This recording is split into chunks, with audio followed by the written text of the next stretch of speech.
Selamat pagi, salam sejahtera bagi kita semua. Bersama saya Dia Lutfiana. Hari ini kita kedatangan narasumber yang tidak hanya menarik, tetapi juga sangat menginspirasi. Kita hari ini kedatangan seorang narasumber talenta dari Yogyakarta. Langsung saja Kak Quincy Nagisa. Silakan Kak Quincy untuk memperkenalkan dirinya terlebih dahulu. Halo semuanya, perkenalkan nama saya Quincy Nagisa Maftara Madani. Di sini sebagai Duta Budaya Intelijensia Daerah Istimewa Yogyakarta pada tahun 2026.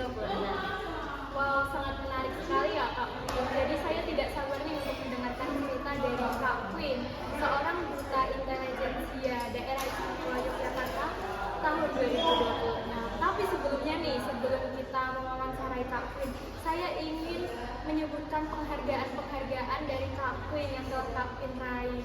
Nah, Kak Queen ini pernah menjadi Diajeng Cilik ya pada di Sleman tahun 2017 dan juga menerima penghargaan apresiasi prestasi seni dan budaya anak daerah istimewa Yogyakarta tahun 2022 dan Kak Queen sekarang telah dinobatkan sebagai Duta Budaya Intelijensia Daerah Istimewa Yogyakarta tahun 2026. Selamat ya Kak Queen. Ya, terima kasih banyak Kak Dia. Ya, jadi langsung saja ya kita mulai. Saya mau tanya nih, sejak kapan Kak Queen mendalami seni dan juga sejak umur berapa Kak Queen itu belajar tentang seni? Oke, terkait dengan seni, saya sendiri itu sudah berada di dunia seni sejak kecil. Kebetulan keluarga saya dari backgroundnya sendiri memang berasal dari orang-orang kesenian, jadi seni rupa dan juga seni tari. Nah, terkait dengan seni yang saya memang pelajari dari kecil itu adalah seni tari dan juga seni rupa. Untuk seni tari sendiri, saya mempelajarinya itu ketika umur 6 tahun. Nah, saat itu saya bergabung di salah satu sanggar, yaitu Sanggar Saraswati di daerah istimewa Yogyakarta. Itu sejak TK umur 6 tahun. Kemudian untuk seni rupa sendiri, saya sudah mulai belajar juga sejak TK atau SD kelas 1 sepertinya. Itu pertamanya saya belajar secara otodidak, kemudian saya bergabung ke sanggar juga di Sanggar Gajah Wong Musik Padi. Dan kemudian berlanjut hingga sekarang, walaupun saya sudah tidak terlalu aktif tidak dalam sanggar, tetapi saya sering ikut di aktivitas yang berkaitan dengan kesenian dan juga kebudayaan, baik itu perlombaan, kompetisi, atau hal-hal yang berkaitan dengan penampilan di atas panggung dan lain sebagainya. Berarti memang sudah ada darah seninya ya dari dulu, dari keluarga begitu ya Kak? Iya, betul. Nah, saya juga ingin tahu nih, kan Kak Queen ini mendalami seni, tapi Kak Queen juga mendalami hal lain kan? Nah, sejak kapan juga nih Kak Queen berkompetisi dalam bidang seni ataupun bidang yang lain seperti itu?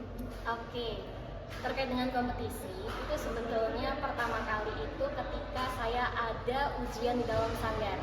Nah, itu ketika saya berumur 7 tahun, TK besar. Betul. Nah, saat itu saya mengikuti ujian sanggar, tetapi di situ saya belum menang karena saya masih baru banget masuk 1 tahun kalau nggak salah. Kemudian di dalam sanggar itu terus dilanjutkan ke level-level selanjutnya. Nah, mulai dari kelas 1 SD di dalam sanggar tersebut ketika ujian, saya tuh sering menang di ujiannya itu juara 3, juara 2, terus akhirnya menjadi juara 1 secara terus-menerus. Nah, kemudian melihat hal tersebut, orang tua saya mengikutkan saya ke dalam berbagai macam kompetisi, terutama terkait dengan tari Bali gitu. Nah, itu saya dulu ikut dari kelas 1 SD dan juga sampai sekarang itu masih sebenarnya untuk kompetisi tari itu. Nah, ketika waktu SD sendiri tuh saya dulu beneran di-push banget sama orang tua. Jadi nggak hanya mencoba untuk mengikuti kompetisi di dalam bidang seni tari dan juga seni rupa, tetapi juga diikutkan juga ke dalam kompetisi-kompetisi yang berkaitan dengan public speaking, kayak speech, pidato, kemudian puisi, kemudian keguritan, storytelling. Nah, dari semua penghargaan yang telah Kak Queen raih, ada nggak sih penghargaan yang memang sangat sulit untuk diperjuangkan dan mengapa? Ada beberapa. Yang pertama itu adalah penghargaan apresiasi prestasi seni dan budaya anak daerah istimewa Yogyakarta tahun 2022 sama Duta Budaya Intelijensia tahun 2026. Jadi kenapa keduanya sulit?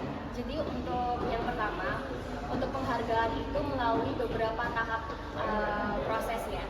Nah, terutamanya juga karena harus didukung dan dan juga diberikan ruang oleh salah satu instansi atau sanggar yang mendukung, jadi harus diusulkan terlebih dahulu nih ke pemerintah. Jadi secara individual itu boleh mengajukan, cuman peluangnya itu kecil sekali. Nah, kebetulan pada saat saya tahun 2022 itu yang bergabung dan juga mendaftar tuh lumayan banyak. Kemudian yang kedua berkaitan dengan Duta Budaya Intelijensia Daerah Istimewa Yogyakarta. Nah, itu menurut saya sendiri agak lumayan sulit dalam prosesnya. Nah, kok bisa sih panjang banget sama sulit? Karena proses seleksinya itu bertahap ya. Seperti biasa ada proses administrasi, proses tes seleksi tes tertulis, tes wawancara, kemudian ada berbagai macam tes-tes berkelanjutan lainnya. Nah, kalau untuk tes-tes awal itu ya sudah berkaitan dengan wawasan, pengetahuan, harus belajar banget. Iya, benar-benar. Iya, harus belajar tentang budaya di daerah istimewa Yogyakarta itu seperti apa, belajar Hana Caraka kembali gitu. Kemudian juga harus belajar untuk public speaking kembali di dalam rumah. Karena ketika tes wawancara itu nggak eye to eye one on one person, tapi benar-benar semua orang bakal nonton, semua peserta nonton, semua panitia dan juga juri itu nonton. Dan kita diberikan mic untuk menjawab pertanyaan-pertanyaan. Nah, dari situ Jadi tekanannya lebih iya, berat lagi ya. jadi betul kalau misalnya wawancara one on eye itu kan lebih kayak rasa personal gitu ya. Tapi kalau misalnya di hadapan publik, ini rasanya sudah seperti kita berbicara di hadapan publik sebagai public figure. Betul. Nah, dengan begitu juga juri-jurinya kan punya pertanyaan yang berbeda-beda, bobotnya beda-beda. Ada yang berkaitan dengan kesenian, kebudayaan, bahasa, kemudian berkaitan dengan bakat di bidang seni. Nah, itu lumayan lumayan sulit karena juga pertanyaan-pertanyaannya pun juga acak gitu. Jadi satu peserta dengan peserta lainnya itu pertanyaannya berbeda-beda begitu. Apalagi kalau misalnya pertanyaannya berkaitan dengan pepatah Jawa, kemudian filosofi dan lain sebagainya yang kita itu harus persiapannya harus belajar terlebih dahulu untuk bisa full preparation on the day gitu. Nah, kemudian dilanjutkan ada berbagai macam tes-tes lainnya. Untuk tes-tes berkelanjutan lainnya itu berkaitan dengan public speaking sih. Jadi kita ada advokasi, ada pembelajaran public speaking, kemudian ada pembelajaran catwalk juga, terus ada proses menari bersama untuk menampilkan sendera tari di grand final Maliha, kemudian pembelajaran make up itu kita juga diajarin hairdo, terus bagaimana caranya menggunakan busana adat kayak Yogyakarta Putri gitu. Nah, memang lumayan banyak sekali dalam waktu 2,5 bulan itu bisa 1 minggu satu agenda atau bahkan lebih, yang itu lumayan hektik dan juga lumayan berat secara tekanan tubuh ya gitu. Tapi overall kalau misalnya ditinjau secara keseluruhan memang banyak sekali manfaatnya yang diperoleh begitu. Dan ternyata memang dari sanalah, dari proses yang saya alami dan juga saya lalui, itu yang membentuk saya saat ini bisa berbicara lebih lancar dan lain sebagainya begitu. Aku mau tahu nih Kak, kan kakak sekarang jadi Duta Budaya Intelijensia Daerah Istimewa Yogyakarta tahun 2026 kan. Nah, apa sih program yang pertama kali akan kakak jalankan untuk melestarikan budaya daerah istimewa Yogyakarta di kalangan remaja?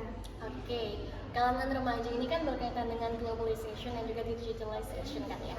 Nah, pada waktu itu saya itu sudah ada proker advokasi. Jadi advokasi saya itu berkaitan dengan promosi konten budaya melalui sosial media, tapi kita menggabungkan desain grafis agar visualitasnya itu lebih menarik dan juga lebih eye catching begitu. Jadi ketika kita menyebutkan tentang generasi muda, kita nggak bisa hanya dengan kampanye di ruang publik seperti ini, itu nggak bisa, karena pastinya 50-80% anak-anak muda sekarang itu lebih banyak menghabiskan waktunya itu di media sosial atau apalagi gadget gitu begitu kan. Jadi saya rasa efektivitasnya memang lebih baik kita salurkan konten-konten ini, advokasi ini melalui sosial media begitu. Saya sudah mulai membuatnya dan memang dari situ selain saya memberikan banyak sekali pembelajaran baru ke teman-teman, saya juga belajar lagi di situ. Oh, ternyata artinya budaya begini. Oh, artinya kesenian itu seperti ini. Bagaimana kaitannya seni budaya di daerah istimewa Yogyakarta, globalisasi, digitalisasi dan lain sebagainya. Selain itu saya juga punya rancangan advokasi di mana pengen banget nih ngajak teman-teman dari luar negeri atau bule untuk in English, speaking in English itu kita berbicara tentang budaya, atau sekadar di Malioboro kita berbincang-bincang santai, atau kita menunjukkan warisan budaya kita di daerah istimewa Yogyakarta kepada orang-orang dari luar negeri yang cenderungnya itu belum terlalu paham ini tentang apa. Saya sangat menantikan hal itu. Semoga saya bisa melihat secara langsung juga ya Kak. Ya, Nah, ada nih, jika Kakak bisa menyampaikan satu pesan kepada ribuan remaja di Indonesia yang sedang ragu mengejar mimpi ataupun mereka yang sedang mendalami seni, satu pesan buat mereka apa nih Kak? Kira-kira? intinya jangan pernah menyerah. Nah, tapi ketika jangan pernah menyerah itu jangan lupa untuk percaya diri kepada diri sendiri.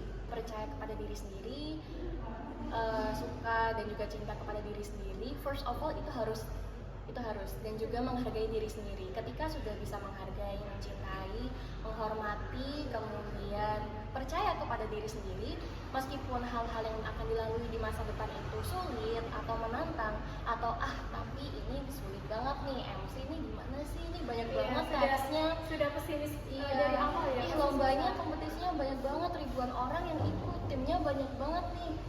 Tapi tunggu dulu, ketika sudah mulai mencoba untuk berproses, mencoba untuk mengikuti sesuatu yang baru atau yang menantang, atau yang mungkin dulu kamu merasa ini nggak mungkin, sekarang mungkin dan bisa dilakukan, itu sudah menjadi suatu langkah tersendiri. Karena ketika kita berjuang untuk sesuatu, itu sebenarnya adalah perjuangan untuk diri kita sendiri. Nggak ada namanya perbandingan antara saya dengan dia. Adanya perbandingan antara saya yang sekarang dengan saya di masa lalu. Jadi kompetisi-kompetisi yang terjadi itu jadikan saja sebagai acuan untuk memperbaiki diri, proses pembelajaran diri. Jadi hal ini yang menjadi perkembangan pribadi, self development, yang itu jauh lebih berharga daripada memenangkan suatu kompetisi. Karena ketika memenangkan suatu kompetisi itu adalah bonus.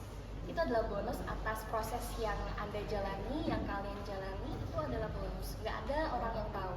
Dan meskipun ketika mencoba sesuatu yang baru, apapun itu bentuknya, gagal, it's okay, it's fine. After gagal, bisa tuh kalian pelajari apa sih yang kurang di sini. Tapi aku di sini udah mencoba hal baru nih. Aku udah mulai menghadapi rasa takutku ini walaupun gagal. Besok lain kali aku coba lagi deh. Yang penting aku sekarang udah ada pengalaman.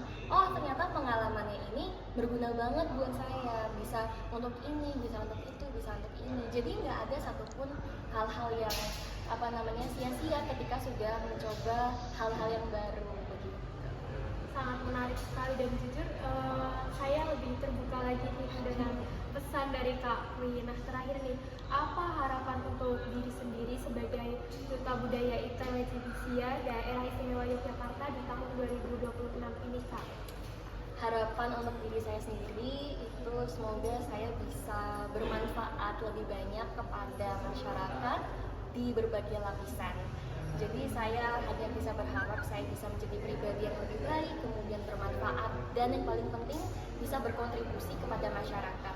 Karena gelar tanpa adanya implementasi secara langsung berkaitan dengan gelar tersebut itu sia-sia dan itu omong kosong. Jadi saya berharap bahwa gelar yang saya miliki ini menjadi suatu fondasi pijakan dan juga suatu dorongan saya untuk bisa berkontribusi lebih lanjut, bukan hanya sebagai gelar doang nih intelijensia, tetapi ini benar-benar aku. Jadi saya akan benar-benar memperjuangkannya.